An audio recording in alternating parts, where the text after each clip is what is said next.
Fala galera, tudo bem com vocês? Vamos aqui para nosso último encontro, nosso último tema de logística, do módulo de logística, finalizando o conteúdo desse módulo. Lembrando, reforçando o comunicado, nós estamos ainda com medidas restritivas de isolamento, de convívio. Quando voltarmos ao normal, que já passou bastante tempo, né? Mas estamos esperando aí a liberação dos órgãos públicos para que a gente possa retomar as nossas atividades, ok? Por enquanto continuem sendo fortes, valentes e a gente vai estar aqui se esforçando. Imagino que você também esteja se esforçando aí do lado de lá e a gente do lado de cá também se esforçando. Volto a relembrar, né? Aulas 8, 9, 10, 11 e 12, são 5 aulas, 5 atividades, ok? Que vocês precisam fazer os relatórios, entregar os resumos. Lembrando que esses resumos, eles não só devem trazer aí a revisão conceitual do que foi trabalhado nas aulas, mas também as suas opiniões, aquilo que você está tendo de percepção com relação ao conteúdo, suas experiências de vida, contribuem para essa redação. Então, tente escrever de maneira fluida, de maneira bem natural, não precisa buscar termos técnicos formais para escrever, pode escrever tranquilo, né? sem a pressão, ok? Eu quero ouvir de você, eu quero ler de você aquilo que está na tua cabecinha, ok? Então é um momento também de exercitar aí a habilidade de colocar para fora, de exteriorizar aquilo que talvez você não tenha ainda muita habilidade, muito conhecimento, muita destreza de fazer isso, né? Então fica aí a oportunidade também de treinar essa habilidade de redação. Link de entrega, está aqui o link de entrega. Prazo de entrega dessas 5 atividades até o dia 31 de maio, né? Para que eu possa fazer a correção de todas e fazer a validação de todos aqueles que estão aprovados no módulo. Lembrando, né? Dando um passo para trás, para 2 para frente. Na aula 14ª, falamos sobre logística reversa, né, sobre o conceito de logística reversa, que já existia já há um bom tempo, que era aquele processo de fazer com que o produto retornasse, né, regressasse para o fabricante, para a empresa que comercializou. Porém, nos anos 2000, né, na verdade final da década de 90, anos 2000, já começa um movimento bem mais forte de conscientização ambiental, a palavra sustentabilidade ganha um grande destaque e esse processo de logística de logística reversa começa a ser ampliado e traz aí uma concepção de que a responsabilidade do produto que foi produzido, foi entregue ao consumidor, quando ele causa impactos ambientais negativos e difíceis de serem controlados, eles devem retornar para o seu fabricante. Produziu pneu, ajudou as pessoas a se deslocarem de um lugar para o outro? Beleza. Esse pneu, quando não tiver mais uso, ele tem que retornar, ele tem que ter uma finalidade apropriada, um descarte apropriado. E tem outros equipamentos, né, outros itens que precisam ser cuidados, né? Produtos que tenham, que sejam tóxicos, produtos que sejam que causem risco, né, de contaminação, por exemplo, produtos hospitalares, né, precisam ser melhores acondicionados e ter cuidados específicos, né? Então, a logística reversa contempla essa ideia. Dentro desse contexto de sustentabilidade, né, de globalização, entra o conceito de economia circular, baseado inicialmente, né, nos 3 R's, né, que vão desenvolver uma consciência sustentável, né? E vem a ideia de consumo consciente, onde a gente tem que pensar bem antes de comprar, né? Mas não só porque vai gastar dinheiro, mas porque a gente vai gerar um impacto, né? A gente movimenta uma cadeia e depois a gente tem um produto na mão que... E aí, a gente faz o que com esse produto? Lixo? Nem todo lixo que a gente gera é de fato lixo, é rejeito, né, que não tem mais utilidade. Nesse contexto, o pano de fundo aí para uma mudança comportamental, então a cabecinha do consumidor muda e faz com que as empresas também precisem mudar, precisam se readequar para que os seus sistemas produtivos estejam agora em acordo com os conceitos, as concepções que o consumidor está tendo para este momento. E aí a gente entra no nossa última aula, que é Logística 4.0, né? Conectividade, velocidade de comunicação, esse alvoroço que nós temos, essa enxurrada de vídeos, de conteúdos que nós produzimos.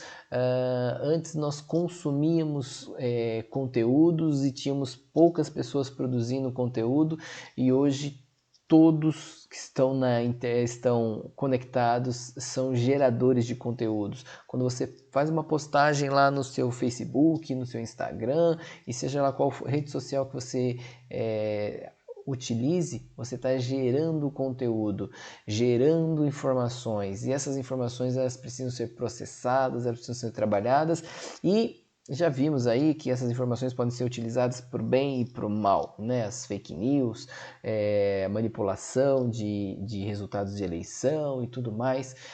Enfim, é um contexto que nós vivemos de uma demanda por informação que é surreal. É inimaginável. Isso muda o nosso mundo atual.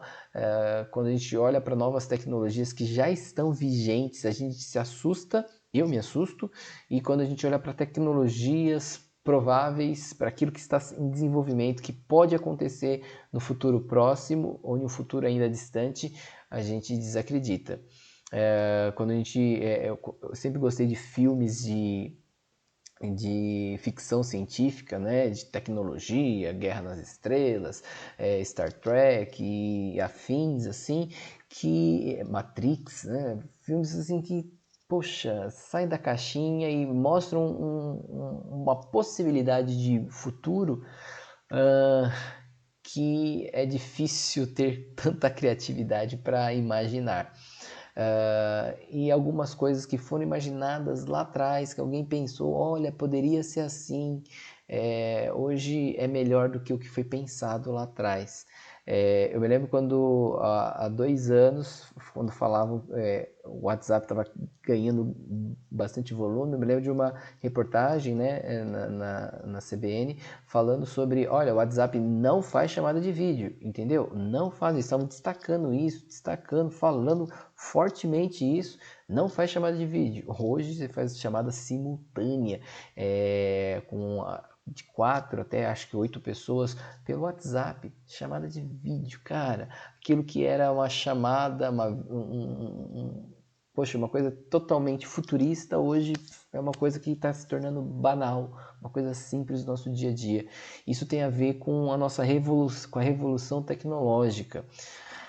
Presta atenção aqui, ó, nesse videozinho aqui, talvez lembre a infância de alguns de vocês ou até mesmo momentos próximos que vivenciou.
Pokémon Go, uma revolução aí de um jogo que é realidade virtual, e essa realidade virtual ela está agora vinculada com a realidade real, com a realidade física, com o mundo físico integrado agora. Então você procura agora os Pokémons não em um ambiente virtual totalmente desconexo com a sua realidade de fato. Mas você procura lá os Pokémons na sua realidade, então é no jardim ali do seu condomínio, na árvore que tem na tua rua, é no caminho do seu trabalho, todo esse ambiente é o ambiente virtual entrelaçado com o ambiente real. Olha que evolução, né? Que revolução. A gente tem agora essa possibilidade, né, de usar as tecnologias, uma tecnologia, poxa, o GPS, para que serviria o GPS se não só apenas para te permitir a geolocalização, para você se orientar no mapa, onde você está. Poxa, ser utilizado para um jogo, uma brincadeirinha, tá? Imagina que a gente pode fazer isso para além de um jogo, uma brincadeirinha. Vamos dar um passo para trás. Antes de falar da logística 4.0, a gente tem que falar da indústria 4.0, porque antes de o que movimenta tudo isso, na verdade, são as revoluções, as grandes revoluções industriais e industrial. Essa revolução é tecnológica, né? E isso vai fazer com que todos os outros setores, né, desmembramentos de áreas de atuação, elas também ganhem um 4.0, porque elas se adequam, elas acompanham essa movimentação. Lá, 1784, criação da máquina a vapor, do tear movido a vapor, um processo de mecanização do processo produtivo.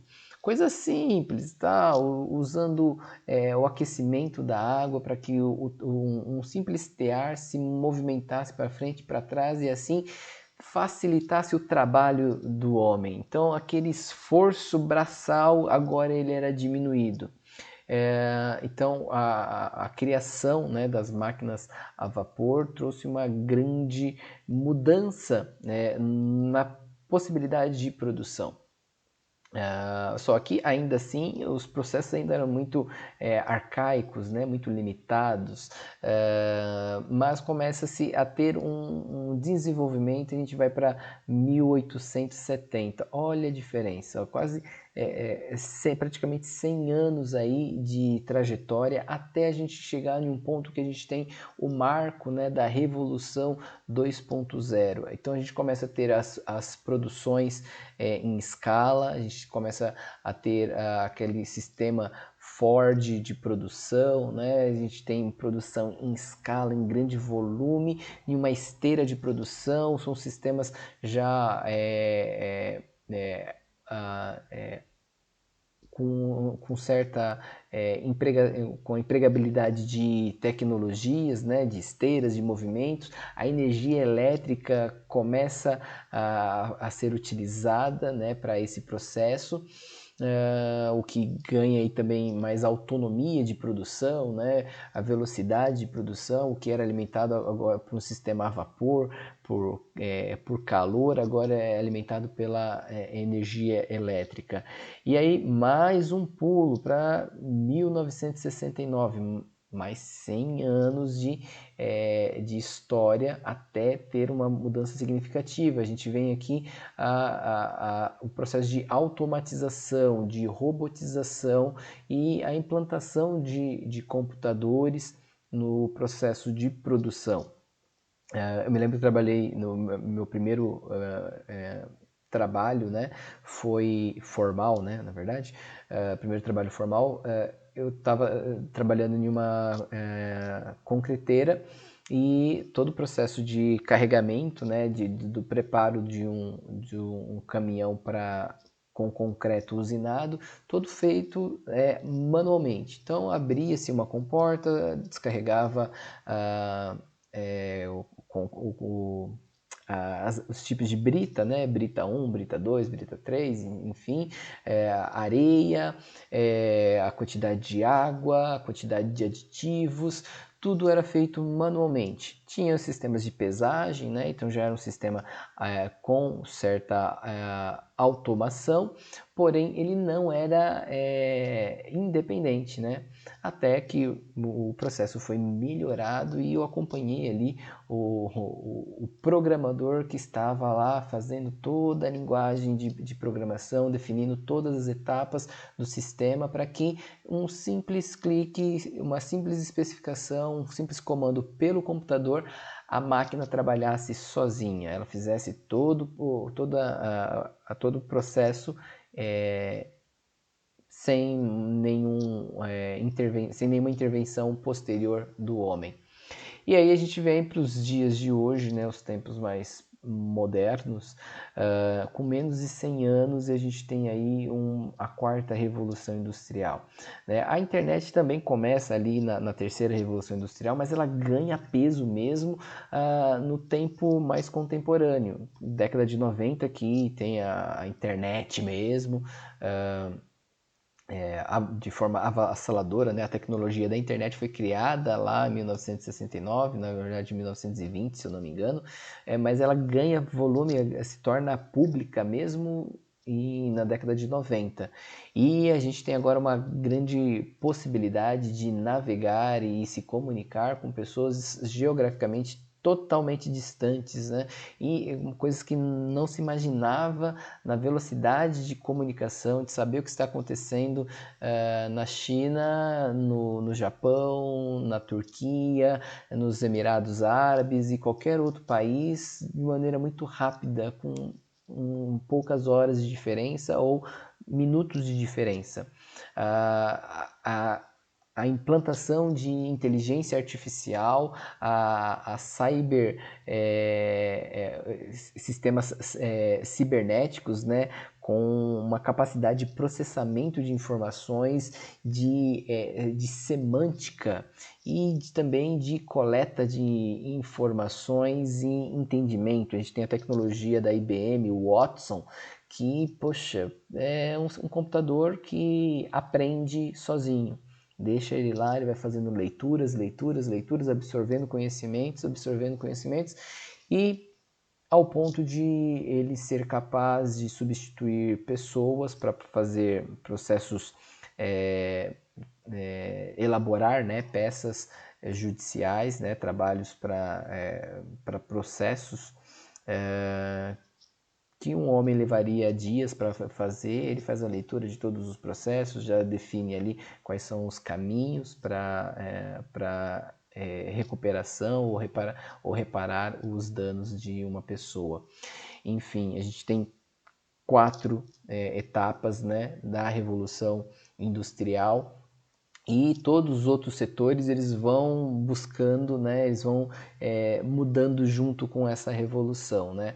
A forma como a gente se relaciona com os nossos clientes hoje é totalmente diferente do que acontecia lá no século passado, no século XIX, no século XX e hoje no século XXI, bem diferente. No século XVIII, a produção era em massa e se produzia assim sem fim. Quanto mais você produzisse, mais você ia ter o que vender, porque a quantidade de demanda existente era absurdamente gigante, infinita naquele momento. Por isso a produção era em escala e produz. E quanto mais você produzia, mais você vendia. Hoje a gente já tem um processo já mais contido, né? As indústrias elas têm que colocar o pé no freio para desacelerar a produção, dar aí férias para os seus funcionários, diminuir os turnos para que o nível de produção seja compatível com a de consumo. Então você tem aí os pátios das montadoras cheios, né? Por muito tempo ficou o pátio muito cheio, muito lotado, porque o volume de produção era como se não houvesse amanhã. Mas o amanhã chegou e o amanhã é que não tem tanta gente para consumir assim. Enfim, A indústria 4.0 ela surge aí esse termo na Alemanha em meados de 2010 e vinculado aí com outras nomenclaturas. Uma das mais famosas é a internet das coisas industrial, indústria inteligente, né? Uma indústria que pensa por si só.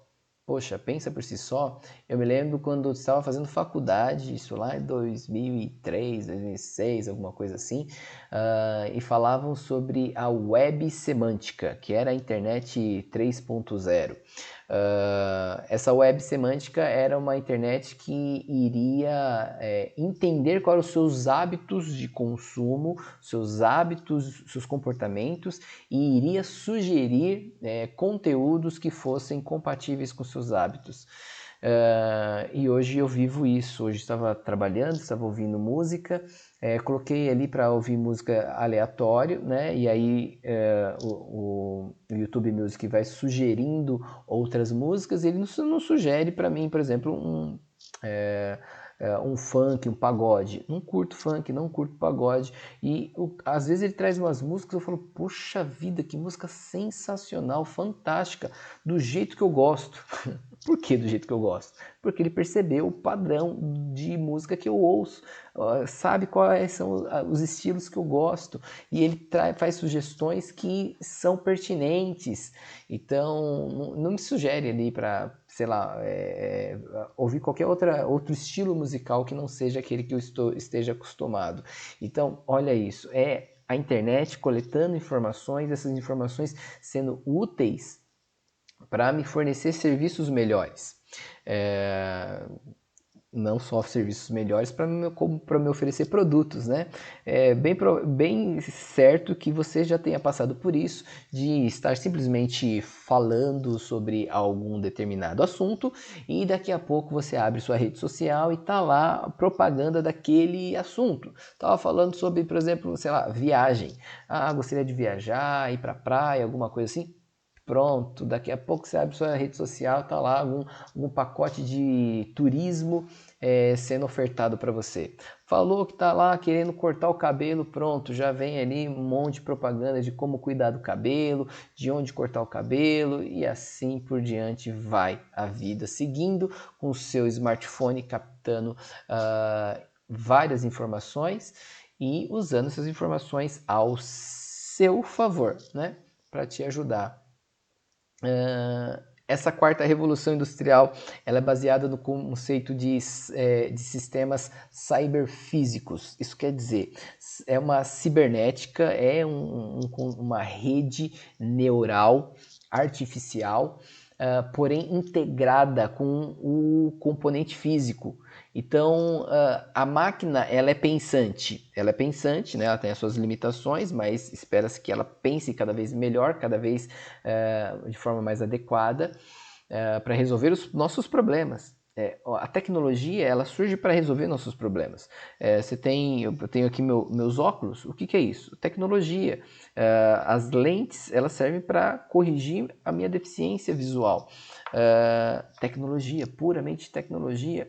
O meu copo é uma tecnologia, a forma de eu armazenar, de eu segurar a água, de eu consumir a água de maneira que seja própria para mim, né?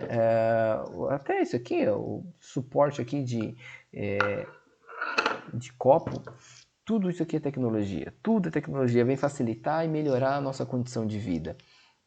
Agora pensa que as máquinas elas vão pensar de fato, elas já pensam, elas já se relacionam e vão se relacionar umas com as outras e vão construir, assim como a gente se relaciona com várias pessoas, a gente tem uma rede de contatos, as máquinas também estarão dentro dessa rede de contatos. E eu falo estarão porque nem todas as máquinas estão conectadas, né? A minha geladeira não está conectada a nada, mas já tem geladeiras que são smart, que são inteligentes, que são pensantes, assim como a gente tem as nossas Smart TV, que já está mais acessível, está mais fácil de ter uma Smart TV. O seu celular é um Smart.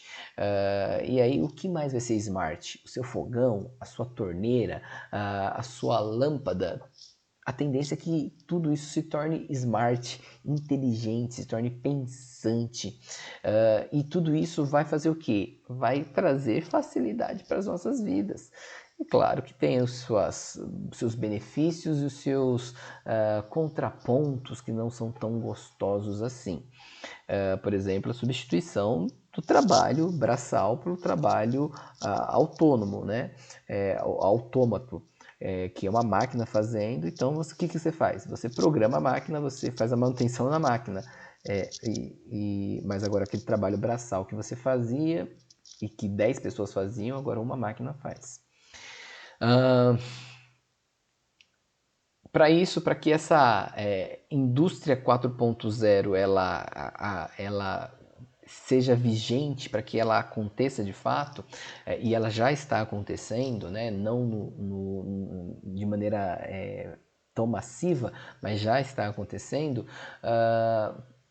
toda a infraestrutura ela precisa estar conectada. Então as casas, vocês ouviam falar, né? Eu ouvia falar da casa do futuro, onde tudo era conectado. Se tivesse faltando algum item na geladeira, a própria geladeira mandaria a ordem de compra lá para o supermercado, e o supermercado ia receber e iriam entregar o produto. Eu falava, bom, chegou o leite, mas nem sabia que estava faltando leite. Enfim, com essa situação de pandemia também, mercados, né, que prestavam esse serviço de entrega e automatizavam esse processo, instalando um dispositivo, um leitor de código de barra, toda vez que o usuário terminava de consumir um determinado item, terminou a caixa de leite, ele passa o código de barra do item, né, registrando, né, a informação de que ele está descartando aquilo, e a lista de compras já vai sendo alimentada, até que chegue o momento que foi a última caixa de leite, a penúltima caixa de leite já foi consumida, beleza, já é acionado uma ordem de compra para que seja abastecido sem ele nem precisar fazer o pedido de compra. No máximo ele tem que fazer uma validação, um check-out, mas é mais fácil, bem mais simples. Então já tem, isso já está acontecendo, e é acessível, né, às pessoas. Com a pandemia, aquilo que muitas pessoas tinham resistência de comprar pela internet, esse paradigma está sendo quebrado neste momento. Trabalhar em casa, trabalhar à distância, poxa, não era possível, não era válido. Hoje é o que a gente precisa fazer, né? Então, todas as coisas vão estar ligadas, toda a infraestrutura vai estar ligada para que ela possa se conversar. Se conversando, pronto, você elimina todo o processo, você elimina boa parte do processo humano e coloca só robôs para fazer esse processo. Tudo interconectado, tudo se relacionando através de uma rede social, uma rede de computadores. Presta atenção nessa empresa aqui, a Green Ant. Um consumidor de energia sofre uma surpresa ao fim de cada mês. Suas contas chegam com multas e valores fora do planejamento. A causa disso é a falta de informação sobre como a energia é consumida ao longo do seu ciclo de faturamento. E como ele pode resolver esse problema? A Green Ant desenvolveu um sistema completo de monitoramento energético, que vai desde medidores inteligentes, passando pelo processamento em nuvem e entregando informações em uma plataforma online com várias ferramentas que informam e auxiliam na tomada de decisão em tempo real.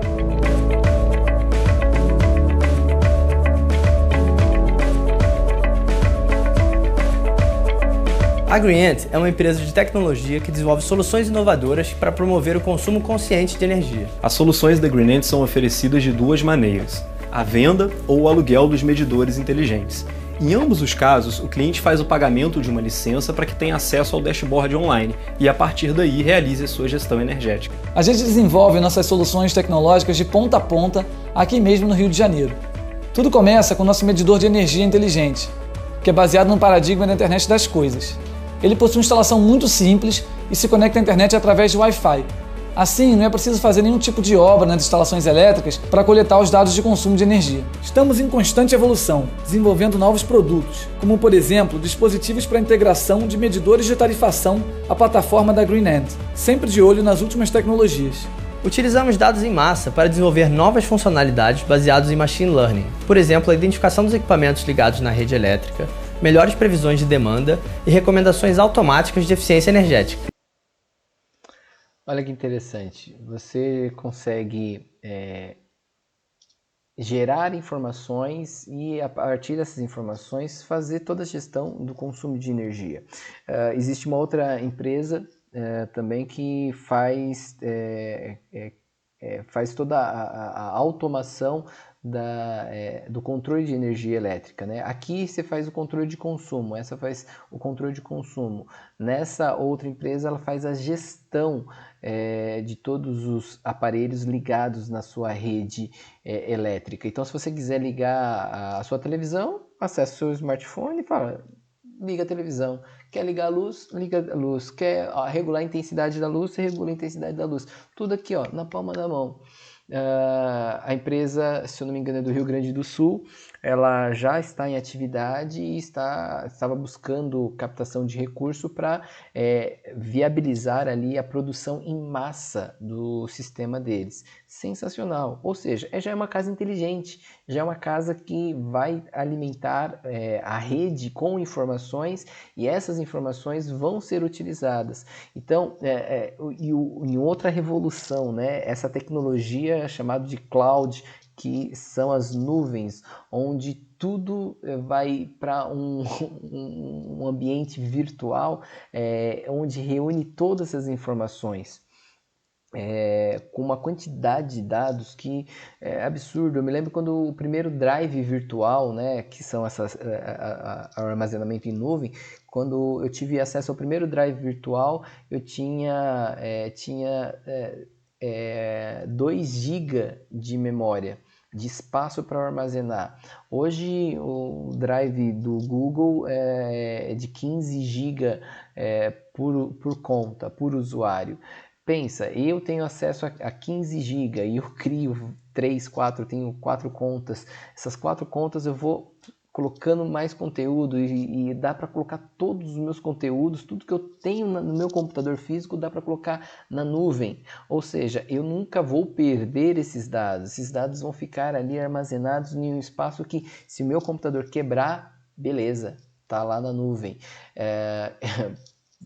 Voltando no passado, quando eu fazia meus trabalhos da faculdade, eu ainda usava disquete. Estava na transição entre o disquete, o início da faculdade, disquete e o CD. CD era o CDR, que era o CD regravável, CDRW, o CD regravável. Isso veio depois, né? CDRW depois. Mas eu tinha lá o espaço no meu disquete de 1,3 megabyte. 1,3 megabyte, ou seja, uma fotinho que você tira no seu celular, por mais que seja meio furreca o seu celular, tranquilo, não vai caber essa foto em um disquete. E um disquete era tudo que eu tinha na verdade 2, 3 disquetes para levar os trabalhos da faculdade. Depois veio o CD, né? Aí ganhava-se mais espaço, mas pô, um DVD ele acumula ali informações de 4 GB. Ou seja, o que eu tenho só de hoje de conteúdo de aula não cabe em um DVD. Não cabe em um DVD. Aí vem o Blu-ray, um pouquinho mais pesado, tal, mais parrudo, vai dobrando, né, a quantidade, né, e essa dobra é exponencial, aumentando a quantidade de informações que são transmitidas e essas informações que são armazenadas. Então, a revolução, a implantação dessa tecnologia de nuvem é fora de série. Olha aqui, alguns dados que eu peguei aqui da Forbes, né? Em 2013 e 2014, nesses 2 anos, o volume de dados criado foi maior do que toda a quantidade de dados produzidos ao longo de toda a história da humanidade. Tudo que foi feito antes de 2013, a quantidade de informações geradas não se foi superada em apenas 2 anos de produção, 2019, 2013 e 2014. A quantidade de dados armazenados em 2015 era de aproximadamente 4,4 zettabytes. Já ouviu isso? Zettabytes? Ele é maior do que o terabyte. Os computadores hoje já estão vindo aí com 1 tera de memória para você trabalhar. Aqui são zeta, é uma quantidade de zeros absurdas. A estimativa para 2020 é que a gente esteja aqui na casa dos 44 zettabytes. 44 zettabytes ou 44 trilhões de gigabytes. Se você está perdendo a referência de o quanto isso é grande, dá uma olhadinha aqui na quantidade de zeros que nós temos aqui. Muitos zeros, né? Opa, voltando. Estava aqui tentando habilitar minha canetinha, meu apontador. Olha a quantidade de zeros. Eu nem me atrevo a querer fazer a leitura desse número. É muita informação. No Google, a humanidade faz cerca de 40 mil consultas por segundo. 40 mil consultas, o que significa 3,5 bilhões de buscas por dia e 1,2 trilhão ao ano. E o tempo de resposta, quanto tempo demora para ele fazer essa busca? Olhar na nuvem, buscar em todas as informações e trazer para você 0,2 segundos. A velocidade de processamento, isso é monstruoso, galera. Isso é muito monstruoso. É muita coisa. Conseguir processar tudo isso, gerar informações, esse mundo de informações é uma coisa. Conseguir ler tudo isso é outra monstruosidade. É fora de série a quantidade de informações que nós geramos. E tudo isso vai resultar aí na mudança também do comportamento e das estratégias logísticas, que não vai ser mais baseado em apenas uma estratégia local ali, ou resolução do meu problema, da minha situação, e terminou a minha situação, aí começa a situação do outro. O problema agora é do outro. Entreguei meu produto e o produto agora é do outro, e ele que resolve a sua rede de problemas, e assim a gente vai estancando, né? Na logística 4.0 a gente já prevê uma integração e uma constante adaptação do meu planejamento estratégico.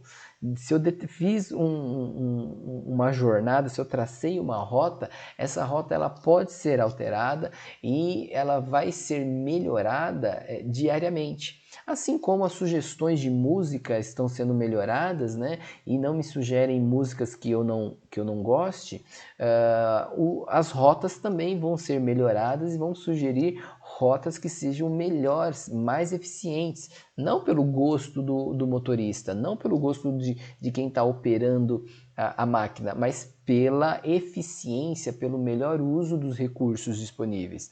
Assim a gente tem uma cadeia de valores, uma rede de valores totalmente complexa e global, não mais só local, mas se relacionando. Lembra na aula, acho que foi na última aula que nós tivemos presencial, nós já estávamos falando sobre os impactos do coronavírus, os possíveis impactos, né? E falávamos de empresas que estavam já com o desabastecimento eminente. Elas não iam conseguir seguir com sua produção porque estava vinculada com a importação de insumos da China.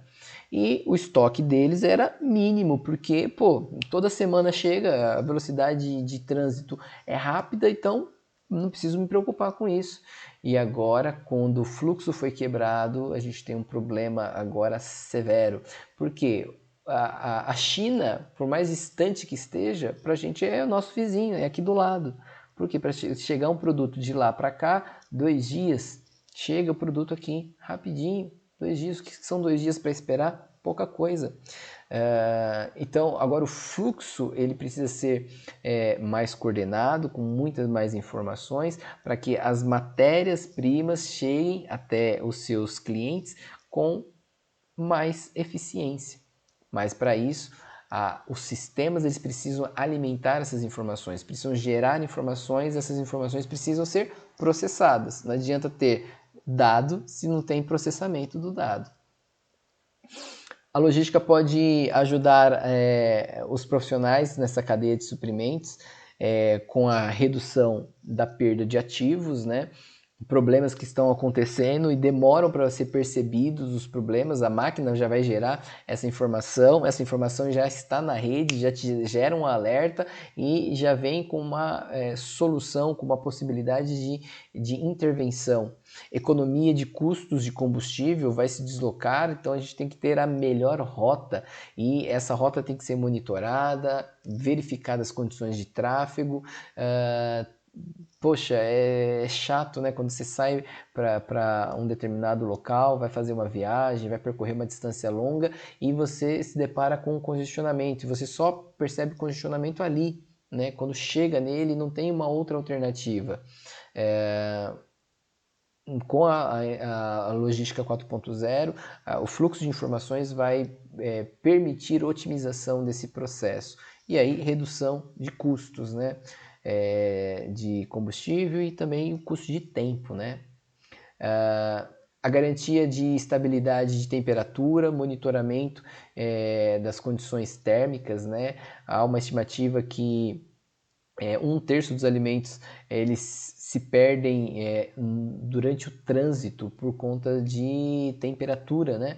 A gente já tinha falado também lá em aula presencial sobre o caso da Herbalife, a sua cadeia e seu monitoramento, sua cadeia de suprimentos e seu monitoramento dos produtos, eles tinham lá termômetros, né? Esses termômetros, em que momento eles são lidos, né? Em que momento essas informações são imputadas no sistema? Nesse padrão da internet das coisas em tempo real. Gerenciamento dos estoques, saber quais são os volumes, quais são o giro do estoque necessário, fazer tudo isso manual. Hoje é feito, mas de forma manual, não integrada. Com a internet das coisas, tudo integrado. Identificação da visão do usuário, né? Sensores que são incorporados, que permitem aí a visibilidade do comportamento, entender o comportamento e o uso do produto. E a criação de eficiência de frotas, né? Reduzir redundâncias. O cara que passa ali por uma região e aí depois ele tem que voltar para aquela região para fazer a entrega que não foi feita, buscar eficiência em todo esse processo. Aqui uma comparação, né, entre a logística tradicional e a logística 4.0. Na tradicional é acúmulo de estoque. Mantém esse estoque acumulado para conseguir atender as demandas do cliente.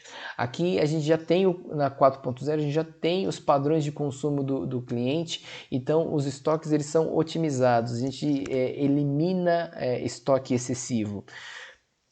Centros de distribuição que são obsoletos, arcaicos, que são simplesmente armazéns e são offline, não te gera a informação em tempo real. A gente passa para centros de distribuição inteligentes, né, e dinâmicos, que permitem o fluxo de informação e de produtos de forma mais ágil. A ampliação do lead time. O lead time é o tempo de espera, né? A pausa entre uma atividade e outra, em função da falta de sincronização dos processos. Na 4.0, como os processos estão se monitorando mutuamente, então há a redução nesse lead time. Pouco ou nenhum know-how, né? A gente viu, acho que lá na aula 8, quando a gente falou do sistema de produção, quando a gente falou do sistema Toyota de produção, a gente falou sobre o combate dos desperdícios, né? E um dos combates de desperdício era o 8º item de combate de desperdício, era o de conhecimento. O conhecimento gerado ali era desperdiçado porque ele era perdido, ficava só nas pessoas e não era incorporado à cultura, não era ouvido essas pessoas. Com a conectividade na 4.0, esse know-how ele vai ser absorvido. Então, o simples fato de você fazer, a máquina já está percebendo o que você está fazendo. O que você está fazendo, ela consegue julgar, entender que é correto, ela vai replicar e vai melhorar ainda o que você está fazendo. Grandes perdas com o inventário. O inventário é fazer aquela relação ali, ó, quantos pallets tem, quantas bobinas tem, quantas caixas tem. Tudo isso diminui com a logística 4.0, porque todos os itens eles vão ter chips, né? Eles vão ter uma identificação. Então, um simples pallet é uma informação, não é só um pallet, não é só uma madeira que é utilizada para transportar cargas, é um gerador de informação. E os erros operacionais diretamente ligados às entregas no transporte e também no carregamento. Na 4.0 a gente tenta, ou espera-se eliminar isso, né, com a integração da cadeia de suprimentos e outros serviços na entrega. A logística, ela não é simplesmente a entrega, né, porque espera-se o produto, né? Quando eu compro um determinado item, né? Eu compro os meus óculos, eu compro isso aqui pela internet, eu espero receber os óculos, né? Mas junto com os óculos, eu estou comprando o produto, mas junto com o produto tem todos os serviços que foram agregados na construção para a entrega desse produto. A entrega é um deles, né? Então, a operação logística, ela é um custo de produção. A gente já viu em outra aula também que diz respeito aí a 12% do custo de produção, do preço de venda, faz parte, 12% diz respeito ao custo logístico, né, de transporte. Então, é um serviço que a gente faz, que a gente agrega no produto e o cliente nem vê, ele nem sabe o que está acontecendo. E se a gente faz isso com menos eficiência, ou seja, vai agregar mais custo ao preço de venda, o preço de venda fica maior, o cliente não se anima a pagar e você perde vendas porque o seu processo não é eficiente. Por falar em eficiência, se para vocês o dia hoje está difícil, imagine para nós dois, que descarregamos 6.000 tijolos no local errado. 6.000 tijolos no lugar errado. Tá bom para você? Com certeza para eles não tá nada bom. O que isso representa? É o trabalho braçal, ineficiência no processo, a cadeia não está articulada, não está se comunicando. Por que entregaram no lugar errado? Poxa, o trabalho desses caras aqui parece infindável. Se você olha esse colosso de blocos, é infindável. Agora o cara vai ter que abastecer o caminhão, desabastecer o caminhão, vai ter que abastecer o caminhão novamente e desabastecer o caminhão pela segunda vez. Galera, não dá. Um caso aqui de aplicação na internet das coisas, né? A tecnologia de drones, né, tem crescido, tem sido utilizado, esses bichinhos que fazem um barulho danado na sua orelha. O restaurante lá de BH já está fazendo testes, né, de utilização para entregas de comida com drone. Não tem autorização, esbarra aí em dificuldades aí legais por conta do uso do espaço aéreo, né, a comunicação entre os sistemas, né, se você tem vários drones voando, como que eles se relacionam? Aí entra a tecnologia de radiofrequência também, que faz com que um objeto veja o outro objeto. O mesmo acontece para carros autônomos, que transitam nas cidades sem a necessidade de alguém estar dirigindo ele. Quem dirige é o próprio computador, o sistema, o robô está dirigindo o veículo. Olha que bacana, sensacional, né? Sensacional, mas muita gente vai perder emprego nesse processo. Olha aqui ele em funcionamento. Apenas testes, né? Me mostrou aqui o produto chegando até o cliente, mas mostrando que é possível fazer isso, né? A Amazon já tem cidades fazendo testes com entregas desse tipo, nos Estados Unidos, em vários lugares dos Estados Unidos estão fazendo isso, mas é possível. Aí tem a questão de risco, né? O cliente se apressa ali para pegar o seu sushi e tem o dedinho fatiado em sushi, faz o dedinho de sushi ali no momento, então tem algumas questões ainda que precisam ser melhoradas para a segurança do processo. Por fim, o que vai acontecer, o que vai exigir aí da gente? A gente está em trânsito, né? Ou seja, estamos em processo, estamos vendo a coisa mudar, então a gente não sabe para onde exatamente vai nos levar, para onde vai ser a reta final disso, né? O que a gente percebe é que no futuro, para esse século, as nossas operações, né, o gestor logístico, ele vai estar mais vinculado com decisões táticas, né, de como colocar aquilo em operação, selecionando, né, os meios de transporte, o modal de transporte a ser utilizado, mais eficiente, que se correlacione com os outros, o lead time dos processos sendo otimizado, minimizado o máximo possível, então a interconexão entre eles, a entrega de materiais, níveis de estoque, rotas internas e externas, o Milk Run, a tradução livre seria a corrida do leite, né? Que é a busca por rotas, né? Que você otimize, né? Que assim que você está fazendo a entrega, você também faz o recebimento de um outro item para entregar em um outro local, né? Então você aproveita, você não faz uma volta do caminhão vazio, o caminhão está sempre cheio, sempre sendo aproveitado. E a visão daquela que a gente falou no desenvolvimento de fornecedores, ela se amplia.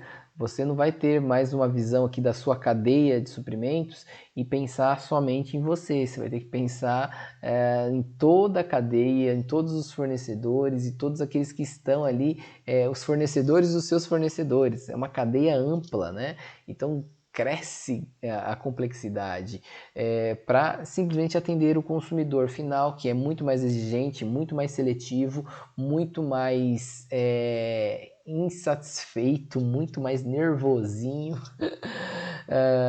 muito mais conectado, né? Então a tendência é a gente ter menos isso aqui, ó, menos trabalho operacional, menos mãozinha fazendo trabalho braçal e mais isso aqui, ó, mais tecnologia, mais gestão, mais visão de futuro, mais implementação de sistemas automáticos, automatizados e inteligentes. Muito bem. Isso aí, galera. Finalizamos aqui o nosso módulo de logística. E a gente se vê em breve com o nosso próximo tema. Um grande abraço para vocês, se cuidem, fiquem com Deus e até mais.